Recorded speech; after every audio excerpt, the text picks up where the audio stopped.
On connaît ce qui est bien, on connaît ce qui est mauvais. On connaît les méfaits de la drogue. On sait que se droguer, c'est pas bien. On sait que si tu vends la drogue, on va t'attraper, tu vas aller en prison.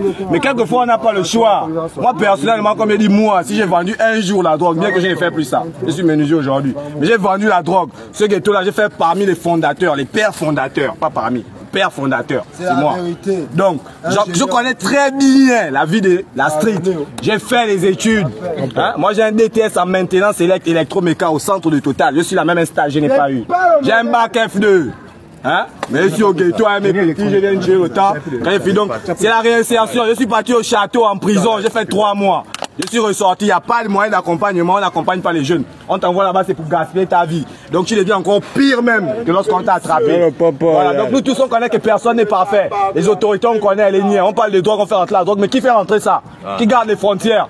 Qui digue les avions, qui fouille ça? Ne venez pas nous mentir, général, colonel de douane et consorts, c'est vous, les Nigériens, les Ouest-Africains qui viennent, qui font rentrer la drogue. Ils payent le Shiba, on les attrape pas, c'est nous qu'on poursuit tous les jours. J'arrive au tribunal, ils sont là-bas, les soutanes rouges, c'est seulement pour taper les marteaux, on t'aime mal dans les voitures, les grands téléphones. Donc, ça là, il faut qu'on arrête ça, qu'on mette les moyens en place de réinsertion, pas venir distraire les gens. Voilà. Bon, j'en ai fini. Grand frère, que moi, c'est en magasin pour les 15 ans, j'ai plus le numéro du grand frère. Donc de toutes les façons, le mot reste en contact. Et vraiment, on va réunir le comité, puis on va réfléchir, parce qu'on ne peut pas aussi vous dire sur un coup de tête ce dont on a besoin, il faut d'abord limiter. Voilà. Il faut qu'on s'asseye, il faut chercher une solution.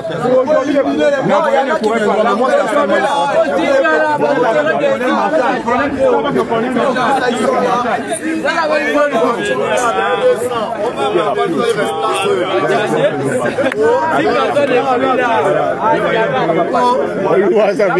On prend une voiture à 200 là, on va Nyongo. On va faire quoi? C'est le code. Et on le met en prison pour 1 an ou 6 mois. Ça n'arrange pas les choses. Parce que ce jeune, quand il est en prison pour un téléphone, si c'est son premier vol, d'un téléphone de 40 000 francs, pourquoi le mettre en prison pour 6 mois ou 1 an? On pouvait faire comme en France ou aux États-Unis, c'est-à-dire lui donner une seconde chance en faisant des travaux d'intérêt généraux. Donc il travaille tous les matins, il n'est pas en prison, on ne le met pas en prison, mais il va se représenter tous les matins devant un OPJ, un officier, et il va nettoyer, il va aller nettoyer les hôpitaux, il va aller nettoyer la mairie, il va aller faire plein comme ça. Et comme ça, ce Gabonais-là sentira que son pays lui a donné une seconde chance. Parce que lorsque vous mettez un jeune Gabonais en prison parce qu'il a volé un téléphone de 70 000 francs, vous le rendez encore pire quand il va en prison, parce qu'il n'y a aucun programme de réinsertion. Je dis ça tous les jours. Ce qui fait que quand il rentre, on fabrique un zombie. On fabrique quelqu'un de méchant parce que quand il va là-bas, il n'y a pas l'eau, il n'y a pas les chaises, il n'y a pas le lit. Tout ça là manque dans les prisons. Finalement, est-ce qu'on va continuer à faire les mêmes choses?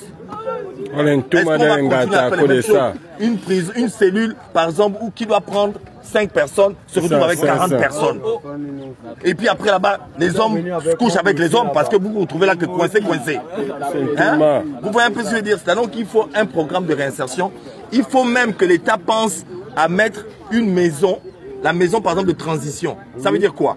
Quand la personne est en prison, quand vous attrapez un jeune Gabonais et vous le mettez en prison pendant 3 ans, 4 ans, pour avoir vendu le chanvre ou quoi que ce soit, bien avoir volé. Quand il sort là, qu'est-ce qu'il fait? Vous savez bien qu'il est stigmatisé.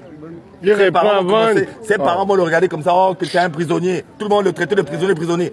Il va se retrouver à voler parce que c'est ça qu'il fait. Mais alors que si ce jeune Gabonais là, pendant qu'il était en prison et il se comportait bien, on pouvait déjà faire un programme où, quand il sort de prison, il va être dans une maison d'accueil où il ne paiera pas le loyer. Parce que quand le jeune prisonnier sort de prison, comment il fait pour payer le loyer quand il sort? Si c'est déjà un grand garçon qui vivait seul, il est obligé de voler. Il est obligé de faire du banditisme. Facile. Parfois, il doit même chez les frangins, il sort, il calme. Alors que s'il y a une maison d'accueil, pendant qu'il est en prison, s'il se comporte bien, on peut dire que toi tu iras dans la maison d'accueil de Tchengue. Donc pendant 6 mois, il ne paie pas le loyer. Ça permet à ce jeune-là de se réinsérer et de trouver un work.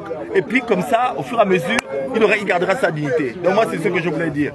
Donc nous sommes là à Medellín. Hein. À Medellín. On est là à Medellín. Et on est à Medellín. Ils n'ont pas parlé d'argent, ils ont dit qu'ils veulent seulement que ouais, dans le cartel de Pablo Escobar. Tu nous la filmes.